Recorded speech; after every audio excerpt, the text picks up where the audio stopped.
and welcome to my presentation on how do gender stereotypes in children's TV and books affect primary school aged children's personal development and beliefs in the 21st century. So I chose to do this topic of media studies because I really enjoyed it when I did it at GCSE, and I wanted to carry it on further into my A-level education. And one thing I thought was really important was understanding the effects of stereotypes at a local level. So I started exploring them, and I thought I wanted to do my project on the effect of stereotypes on women. After some initial research, I discovered this is quite a saturated market and my research wouldn't have the most impact possible. So I decided to move on to the impact on children.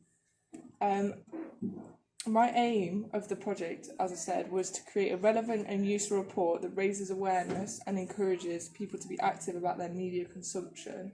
And that's some of the reason why I chose to do so much primary research.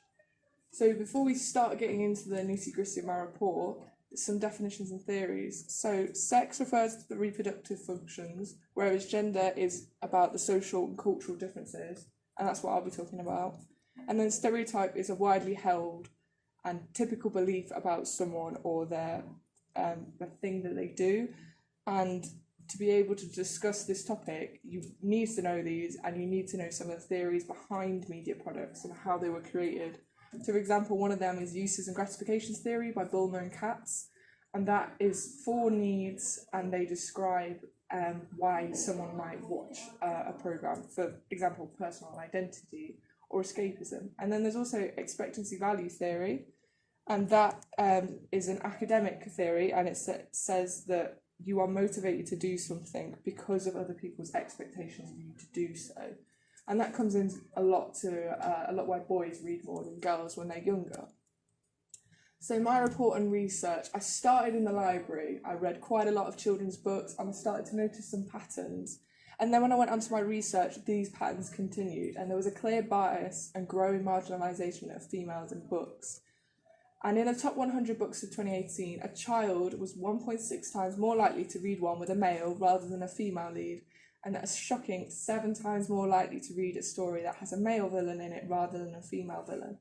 And the only female villain in those top 100 books was Peppa Pig and her golden boots, and it was that little tiny duck down there, compared to what we see for male villains, the Gruffalo, big horns, tall, imposing, and this has implications on both females and males.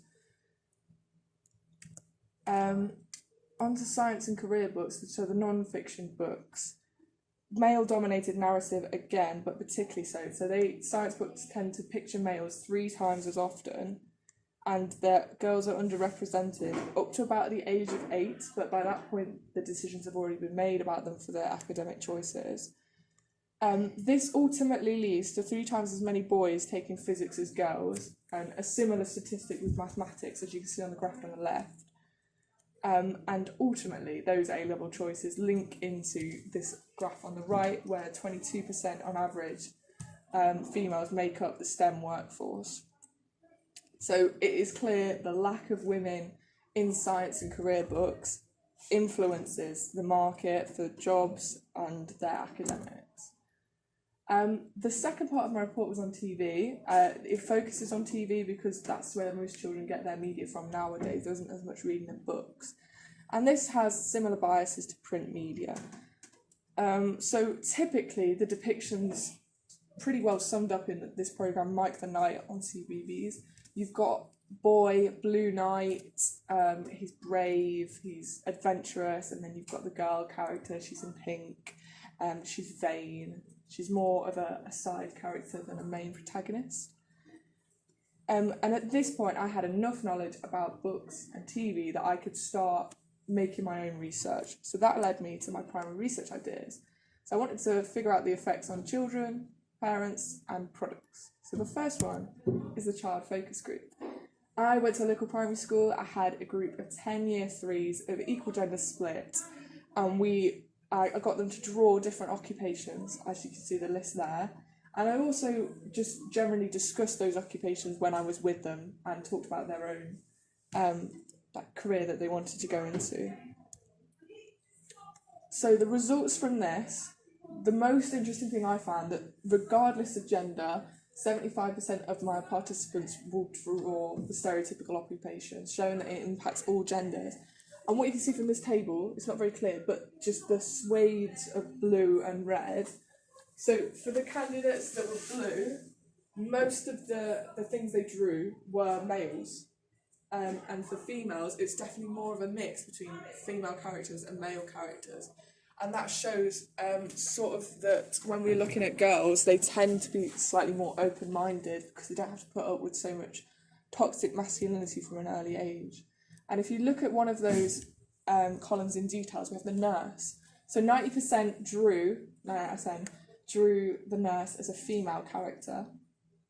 And this led to some really, really interesting discussions. So they're illustrating an ingrained stereotype. The female participant 1, she said, a nurse is a girl doctor. This went unchallenged. Everyone was like, yeah, that's fair. And then the other discussion was on challenging others' beliefs. So female participant 3, they said, thought all doctors were boys.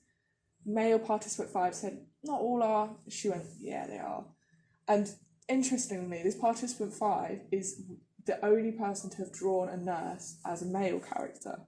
And this is a result of a personal role model in his life. His dad's a nurse. So that sort of illustrates back to the point that, you see yourself in these roles, you can see yourself as this career, linking to Bulmer and Katz's personal identity. These findings are important because 36% of children base aspirations on people in the media, so you need that representation. Here are some pictures from the experiment, and you might be able to tell, it's quite hard to tell if they've drawn a female or a male character, so I had to ask them, and this led them to start thinking about gender, and I tried to keep it subtle, but then they started to think, oh, am I drawing a boy or a girl? And this could have skewed my results, but they were repeatable from other projects that have been like this, so I wasn't too worried. As a result, probably should have used older participants. And then you've also got the scientists that I've decided to include. You can see some of the pictures here, and 20% drew this as a female, not the stereotype. And the only people to draw those 2 female scientists there were the female participants. Second part of my primary research, the parent survey. Now this was completed on Survey Planet, and it aims to establish, the socioeconomic, the education, the age, the viewing habits, and most importantly, the favourite programmes of the participants, both the kids and the parents. And I had a total of 75 responses, which I was really happy about. So who's involved? Pretty much a 50-50 split of female to male. Now in the UK, currently in the ages of about 1 to 10, there is slightly more, by about 1% females than males. So my sample, although not 50-50, is quite representative of the UK. And also we've got age ranges from 1 to 10, with 6 years old being the most represented age, which links to my question. Data overload. This is quite telling of just how much data I got from those 75 responses. I had 126 programmes referenced, and you had to turn this monstrosity into a clean piece of data that was usable and that I could do. And this was a new skill that I learned I really enjoyed doing. So this turns into this nice pie chart. And this was just to tell me what 3 programmes are the most watched and can I use this for my analysis. So you got Paw Patrol, Peppa Pig, Fireman Sam and Horrid Henry as the top 3. And I decided, because they have both 6.8%, I decided to go with Horrid Henry because I already talk about Fireman Sam in response to occupations, which I will talk to you about later. So the viewing habits, I decided these were good graphs to include because I'm just really trying to hammer home that this sample is representative. This reflects the rest of the UK, despite any area biases that might have come across on how I advertised my survey. And one really, really good example that I was so pleased to have come out of this was that top quote there, my child lives in 2 homes, there's a stepchild in the programme and he really relates to them. This is a super, super clear example of uses and gratifications theory, the need for personal identity. That child sees someone they relate to in the TV and they can understand their emotional feelings a bit better. Part 3, the most interesting part for me, and I really enjoyed doing this despite watching Paw Patrol possibly 5 times in a row. So how did I do this product analysis? Random sample of episodes. I watched them multiple times. I used 3 30-second clips of detailed analysis of the dialogue, and I wrote transcripts of that. So that's from Peppa Pig, the first scene there. And then I also took 144 frames from each episode and analysed them for the gender ratio. So in this first scene of Peppa Pig, you've got 3 males, 8 females. That would be a majority female scene. They're also all indoors, so that relates to it as well. So Peppa Pig, I did the school project in where the family work together for social development and everyday activities, and they make a castle for school. I'm not sure this clip will work. No. But in this video, Daddy Pig goes, "Why don't we make it out of concrete?" And he's quite clumsy. He drops the box, the little cardboard box that they're using smashes, and that's why he suggests concrete, which is a very heavy duty, quite stereotypical male answer to the question. Whereas Mummy Pig on the right, she goes, "Let's use glitter and cardboard." Again, quite more daintier, like a not heavy-handed approach to it. Paw Patrol, the episode was Mighty Pups Super Paws, Pups Meet the Mighty Twins. So this is a mixed ensemble cast, and in the episode, the Mighty Twins, as you can say, basically team up with the Paw Patrol, which are the ones on the left, all those characters, and they stop a female villain from stealing shiny things. So it might be an ensemble cast, but a ratio of 2 to 9 female to males is not equality within that programme. So there's a bias in the ratio. There's also a bias in the depiction of the design. You can see Sky on the right here. She's a small dog, dainty, curvy, pink, timid. And then we've got Rubble, and he's a big, stocky bulldog, broad shoulders. That's reinforcing those exaggerated characteristics. And one of the most interesting things I found was the depiction of women in the workplace. So this is Maya Goodwig. She's fundamentally just depicted as an idiot. And I believe that's quite toxic because she's a mayor. They had a really good opportunity there to make this a really positive role model for young girls, and they messed it up. Horrid Henry was Horrid Henry and the Detention Diva, which is where Horrid Henry and Perfect Peter, they kind of swap personalities. And then in the second part of the episode, the Red Roof Gang, it's sort of the girls' team versus the boys' team. And this was first broadcast in 2006. And one thing I will say was really strong female characters in Horrid Henry of Sour Susan and Moody Margaret, but they are not liked at all. They're not desirable. They're not positive. They're very much the enemy of the cool Horrid Henry. So some results from this analysis. This is how I coded it. I went through the episode and I went male stereotype, female stereotype, cat stereotype, put it all in there. And you might see the green numbers there. That's because Peppa Pig was a 5-minute episode compared to about the half an hour of the other episodes. So that's just scaled up to make sure it's a representative sample. And this shows media for females. Peppa Pig section in the middle has more stereotypes than male ensemble programs. So that's why girls tend to be a bit more ingrained in stereotypes than males. I'm not going to show the raw data for everything, but I just thought it was important to include some of these new skills that I've learned. So the raw results for gender representation was programmes with a gendered protagonist, that's Horrid Henry and Peppa Pig, have a bias towards that gender of the protagonist. That's to be expected, really. But the interesting thing comes for the ensemble shows, Paw Patrol.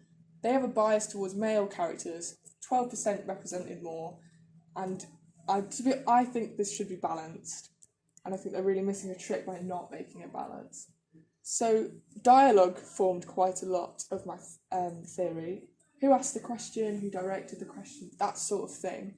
So from the ensemble programme, out of the 90 seconds that I analysed, because I couldn't analyse all of it, that'd be far too much data, 67% of Paw Patrol's dialogue was spoken by a male, and males tended to ask the 5 W questions, who, what, where, why, when, which are more complex, showing them to be more intelligent. And then the male protagonist show, 100% of Horrid Henry's dialogue was spoken by a male in those 90 seconds. Obviously, this isn't true for the rest of the show. There's definitely females talking in the show. But it is telling for how much that bias is towards males. And for the female protagonist show, 30% of Peppa Pig's dialogue was spoken by a male. And although females dominate the dialogue, as you would expect for a female protagonist show, the amount of questions asked and directed was still infrequent and simple. And if you take a look at the amount of screen time the male characters had, they definitely asked more questions per second. Final part of my report is the effect. So I thought, there's no point doing all this research on stereotypes if you don't know what it does to those kids. So this is a quote from Common Sense Media. They're an independent government organisation, and a lot of their very long reports form the basis of my report. So a lifetime of viewing stereotypical media becomes so ingrained it can ultimately affect kids' careers, choices, self-worth, relationships and ability to achieve their potential. Some of these effects: self-esteem. I'm using Disney's Beauty and the Beast here. It's very obvious in their character design. You know, Belle on the left, she's got an impossibly tiny waist, narrow wrists. And then Gaston, he's got strong features, he's muscular. This hypersexualized, exaggerated characteristics adversely affect body image in pretty much everyone. Also on academic performance, so there was a study completed where you got shown STEM positive media about girls and STEM negative media about girls, and from that they found out that negative gender stereotypes negatively affects academic performance. So you need to be seeing good stuff to be getting good grades. And on aspirations, so in the focus group, the instances of role models, like the kid having a dad as a nurse, impacted the available career options to him. He thought, I could be a nurse as well. Peppa Pig tried to do this, so definitely the industry is making steps to be positive in terms of gender, but they aired an episode quite recently as firemen instead of firewomen, and firefighters, sorry. And this was called out on Twitter by the London Fire Brigade, who've been doing a lot of work to try and make their force more equal. And this just shows that it's really quite difficult to rid of those ingrained stereotypes, but it is absolutely necessary to get rid of gendered language in our TV. Sum it all up, gender stereotypes are very much prevalent. Male characters dominate pretty much all aspects of the media, especially for kids' shows, and gender typical roles for both males and females are still used. Children are definitely affected by this from all that research. And then society and the industry is making efforts towards equal representation, but it could definitely be a lot better. I came up with some solutions on this that links to my aim. I didn't want to just create a report on, look, here's a problem. I wanted to take active steps towards solving that problem. So I think more speaking female roles, consistent gender counter-typical roles, media literacy education in the curriculum, and there's a couple of petitions. And also with all the Black Lives Matter stuff, there is a definite push towards more diverse English literature available. And this also helps children think more critically about their media and analyse it. And then another point, gender neutral language. And the last thing I thought was viewing children as active viewers. I think we undermine just how much children know and how much children can understand. And so Roland Barthes said an active viewer is someone who actively seeks out and challenges the media they have, not just sits there and consumed it. So I think if they treated children as active viewers, we'd be a lot better off, and I think our children would be a lot brighter. The skills I've learnt from the EPQ: referencing, the using a range of sources, critiquing said sources. Massive one for me was collecting primary data and the research ethics. And this is really important because I dealt with children, and they need to be protected, so I had to get that down. And analysing that data. I mean, you can see from the pie charts, I've managed to do that quite well, I think. What would I do differently next time? Deadlines. Big disruption to all of our education this year. I still majority managed to stick to the deadlines because I pushed myself, but I definitely could have done better on that. And also a smaller scope of research, which would have led to less word count, because I went quite a bit over that and that took me time to cut it back. And also reading 30 articles and 15 theses takes quite a while. And I also wanted to consult with a safeguarding officer over the ethics of my primary studies, and I thought I could have handled that better. My final thought I will leave you with is this quote from Joe Godwin. He's the director of BBC Children's, so it's really important he's on board with this message. All children have the right to see their lives reflected back on screen, regardless of their gender, race, background, or ability. Thanks for listening. Any questions? Oh, under 20 minutes. Kurt, do you want to start? You've got Oh, questions, man. After doing this project, what is, after researching all this stuff, has it changed the perception on sort of children's TV in general? Or sort of, do you think that we need to find more for them? Yeah, definitely. I didn't think it was as bad as I originally thought. There's definitely stereotypes, you get the princesses, you get the knights. But I think especially after really digging down and reading a couple of theses and stuff on Paw Patrol, I didn't realise how much dangerous that kind of depiction of girls and boys is. So I think, when I eventually become a parent, it will be something I look out for. And I think it'd be really nice to push this idea out to more parents of, you can choose, you can dictate what they watch, and it has a massive effect on, the rest of their life, Maybe more girls would take A-level physics if they saw female physicians on, but they don't, so they don't. Yeah. Bit wordy, sorry. Aaron? So we've got so you mentioned your deadlines. Yeah. And how you're kind of limited by time. So if you had no deadlines, all the time you wanted, and the time you could have used, what part would you specifically focus on to improve? I definitely think my books. So I focused on TV because that's where most kids get their media from nowadays. But it would have been nice to include a primary research for at least one book. And I also would have liked to just make the research bigger. I know I got 75 responses, but you can definitely get 1,000. Or you can roll out the drawing occupations to the entire school and to see how it changes with age. Because I've only been able to look at really 7-year-olds and the impact it has on them. But, is it different when you're 12? Is it different when you're 17? Do you get over those stereotypes or not? And that's something I've not been able to. Right, good question, Zoe. So, how did you choose your books and your programmes? How did you make the decisions on what you were going to put in? So the programmes was, I asked those 75 people, what's your favourite programme, what's your top 5, and what's your number 1 of your child? And then using Excel and giving weight to those answers, I sort of put it all together and then found out it was Paw Patrol, Peppa Pig, Howard Henry. That's what the people I asked said were their favourite programmes, so I thought, you've got to leave. You did that in your primary research first, and then you conducted the research after that? Yeah. Okay, next one. How did you recruit the participants for your primary research, and are they all from the same area? So you asked the parents. So for the parent survey, there was mostly from England, but it was all across different counties. And I recruited by advertising online, so I put some stuff out on Reddit, on Facebook, on various survey groups, like parent support groups, and asked, can you fill this in?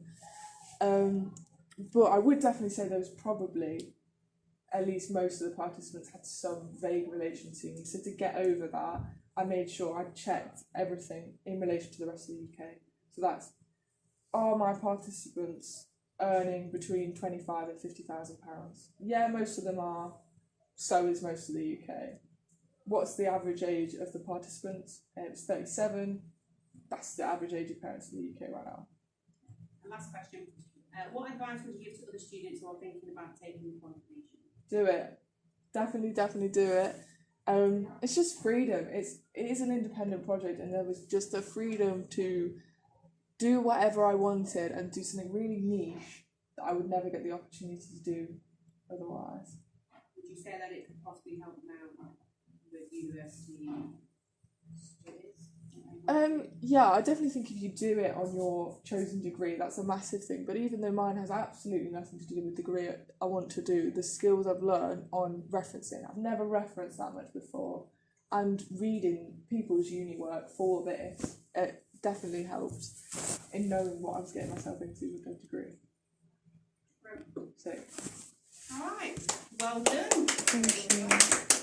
It was only 5 minutes over as well, that's not too bad.